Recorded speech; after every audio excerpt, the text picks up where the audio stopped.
Menteri dari Partai Nasdem kembali terseret kasus korupsi setelah ex-Menkominfo Joni G. Plate giliran ex-Mentan Syahrul Yassin Limpo. Kini Menteri asal Nasdem yang tersisa di istana hanya Menteri KLHK Siti Nurbaya.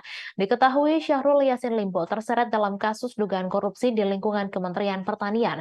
Bertambahnya kader Nasdem yang terseret kasus korupsi berimbas pada elektabilitas Baca Pres Anies Baswedan dan Bacawa Pres Muhaimin Iskandar. Mengingat Nasdem adalah partai yang pertama kali mengusung Anies Baswedan sebagai baca pres di 2024. Ketua Umum Nasdem Surya Paloh, Anies Baswedan, dan Caimin juga memiliki pendapat masing-masing.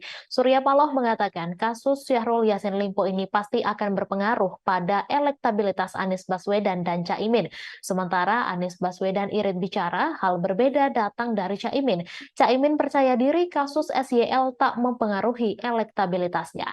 Caimin menilai kasus dugaan korupsi yang menyeret Syahrul Yassin Limpo tidak akan mempengaruhi elektabilitasnya dan Anies Baswedan di 2024. Menurut Caimin, kasus tersebut menjadi urusan pribadi dan tanggung jawab setiap orang yang terlibat. Bagi Caimin, saat ini yang paling penting adalah penegakan hukum dari kasus dugaan korupsi di Kementerian Pertanian tersebut. Dengan adanya penegakan hukum yang adil, kasus ini tidak akan memberikan pengaruh apapun kepada pihak luar. Sementara itu, bakal calon Presiden Koalisi Perubahan Anies Baswedan akhirnya buka suara soal dugaan kasus korupsi yang kini sedang menjerat Menteri Pertanian yang juga fungsionaris Nasdem, Syahrul Yassin Limpo. Anies menanggapi pertanyaan awak media, apakah ada kekhawatiran dugaan kasus korupsi Mentan SYL dapat berpengaruh kepada elektabilitasnya. Menanggapi hal itu, Anies hanya menjawab singkat. Ia pun meminta masyarakat menunggu apakah kasus itu justru berpengaruh kepada elektabilitas pasangan Anies dan Muhaimin Iskandar. Anies pun kemudian menjawab apakah kasus itu akan mengurangi kepercayaan masyarakat kepada pasangan Anies Muhaimin. Lalu Anies mengungkit terkait kinerjanya saat menjadi Gubernur DKI Jakarta.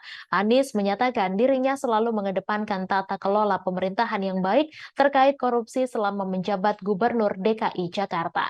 Lebih lanjut, Anies pun menyebutkan komitmen pemberantasan dan pencegahan korupsi itu tidak hanya pepesan kosong. Ia telah membuktikannya selama menjadi Gubernur DKI Jakarta. Oleh sebab itu, Anies pun menginginkan penegakan hukum bisa ditegakkan untuk semuanya tanpa melihat latar belakang tertentu. Download Tribun X sekarang, menghadirkan lokal menjadi Indonesia.